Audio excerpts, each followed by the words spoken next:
Assalamualaikum warahmatullahi wabarakatuh. Selamat malam. Perkenalkan kami dari kelompok 21B berpikir komputasional. Sebelumnya kami akan memperkenalkan diri terlebih dahulu. Perkenalkan, nama saya Damai Jediko Iskiarami Manurung. Perkenalkan, saya Kayla Kusumawardani. Perkenalkan, saya Surya Dharma Bakti. Perkenalkan, saya Sydney Primautami Putri. Perkenalkan saya Satyo Diasyah Fala Pradana. Perkenalkan, saya Nabil Hania Zafri.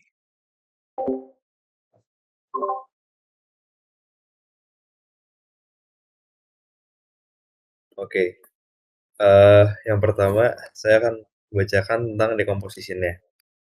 Yang pertama, yang A. Suatu persimpangan memiliki 4 arah masuk, yaitu utara, selatan, timur, dan barat. Lalu di setiap arah terdapat lampu lalu lintas yang mengatur arus kendaraan. Lalu lampu lalu lintas terdiri dari lampu merah, kuning, dan hijau. Lalu kepadatan lalu lintas di setiap arah berubah-ubah tergantung waktu. Dibagi jadi jam sibuk pagi, jam 7 sampai jam 9, lalu jam sibuk sore, jam 5 sampai jam 7, serta waktu normal, dan hari-hari dalam seminggu. Lalu kelima, ada data jumlah kendaraan yang melewati setiap arah, yaitu arah utara, selatan, timur, dan barat, selama 24 jam dalam sehari, dibagi menjadi interval dalam 15 menit. Lalu yang keenam ada durasi lampu. Lampu hijau selama 30 detik, lampu kuning 5 detik, lampu merah 30 detik per siklus. Yang ketujuh, kapasitas maksimal jalan. Dari arah utara dan selatan memiliki kapasitas 30 kendaraan per menit, sedangkan dari arah timur dan barat hanya memiliki kapasitas 20 kendaraan per menit. Lalu, selama jam sibuk pagi, arah utara dan selatan memiliki kepadatan rata-rata 50 kendaraan per menit, sedangkan arah timur dan barat memiliki kepadatan 25 kendaraan per menit. Yang terakhir, ketika hujan deras, volume kendaraan berkurang dan kecepatan kendaraan lebih lambat. Selanjutnya, pada pattern recognition bisa dilihat bahwa yang pertama, lampu lalu lintas berdurasi masing-masing. Untuk lampu hijau durasinya 30 detik, lampu kuning durasinya 5 detik, lampu merah 30 detik. Itu setiap siklusnya, dan durasi lampu tidak berubah. Yang kedua, volume kendaraan berubah-ubah sesuai dengan jamnya. Yang ketiga, kapasitas maksimal jalan untuk arah utara dan selatan itu memiliki kapasitas 30 kendaraan per menit, sedangkan untuk arah timur dan barat hanya memiliki kapasitas 20 kendaraan per menit. Lalu, faktor cuaca juga menjadi faktor eksternal yang sulit diprediksi, namun masih bisa diantisipasi. Selanjutnya, untuk abstrak, untuk membuat sistem tata kelola lampu lalu lintas yang optimal, kita dapat membuat suatu lampu lalu lintas yang mampu beradaptasi dengan kondisi yang terjadi.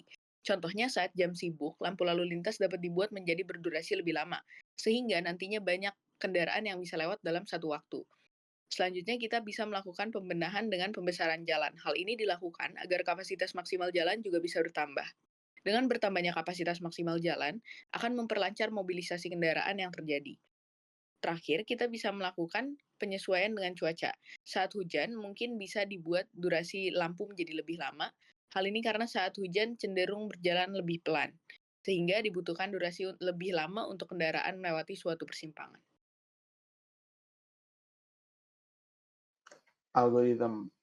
Kita merancang urutan untuk menyalakan lampu hijau, kuning, dan merah secara bergantian di setiap arah lalu lintas. Pertama, lampu hijau untuk utara selama 30 detik, lalu kuning 5 detik, lalu merah. Pindah ke arah berikutnya, yaitu timur, dengan urutan yang sama. Ulangi proses ini untuk semua arah. Jika sensor mendeteksi kepadatan lalu lintas di satu arah, tambahkan waktu lampu hijau di arah tersebut menjadi 45 detik. Jika ada kemacetan besar di satu arah, sistem dapat memprioritaskan arah tersebut untuk mendapatkan waktu lebih lama. Untuk flowchart-nya dimulai dari start, lalu masuk ke cek sensor data. Apakah jalanannya ramai? Setelah itu, jikalau iya, maka kita akan menambahkan waktunya. Dan jikalau tidak, kita akan menyesuaikan waktunya sesuai dengan waktu awalnya, yaitu 30 detik. Dan jikalau ramai, maka akan mendapat tambahan waktu 45 detik. Setelah itu langsung set timer dan masuk ke lampu hijau. Next. Nah, setelah timer waktu hijaunya berhenti, maka akan masuk ke lampu kuning selama 5 detik, lalu setelah itu lampu merah. Dan akan terjadi, pergantian, arah, setelah itu mengulangi proses dari awal.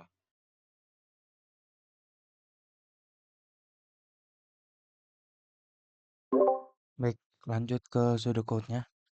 Jadi untuk pseudocode-nya pertama di start dulu, lalu kita initialize atau define traffic light direction-nya itu ada north, south, east, sama west.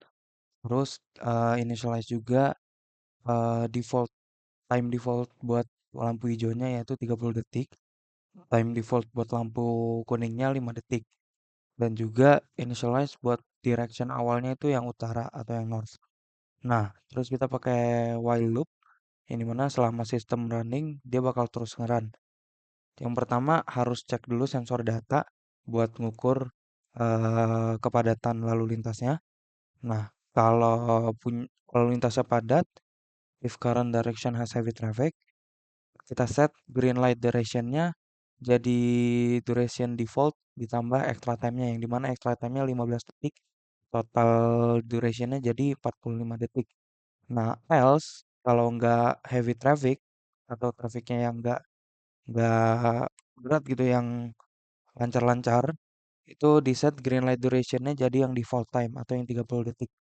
Nah, selesai itu di turn on green light untuk current direction yang dimana untuk pertama ini north. Lalu tunggu sampai duration habis yang 30 detik lagi atau di 30 detik tadi atau 45 detik tadi.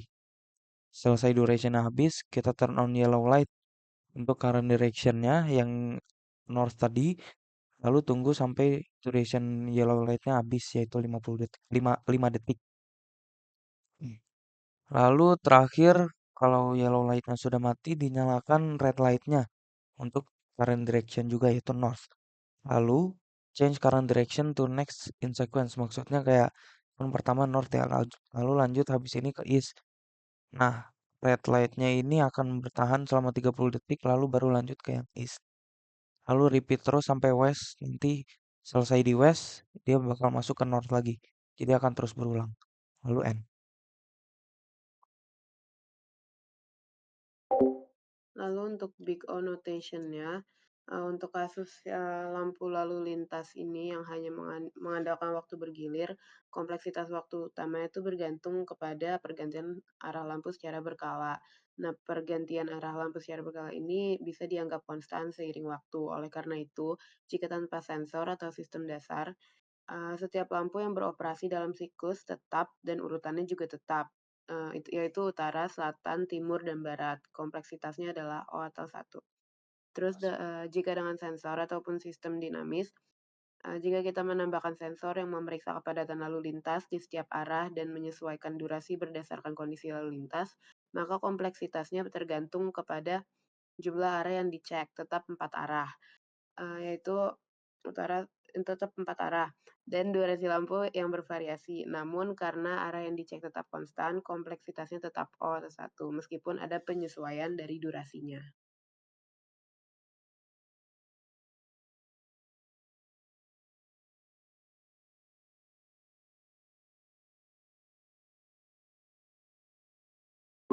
Baik, cukup sekian untuk presentasi dari kelompok kami perihal case study 1 berpikir komputasional.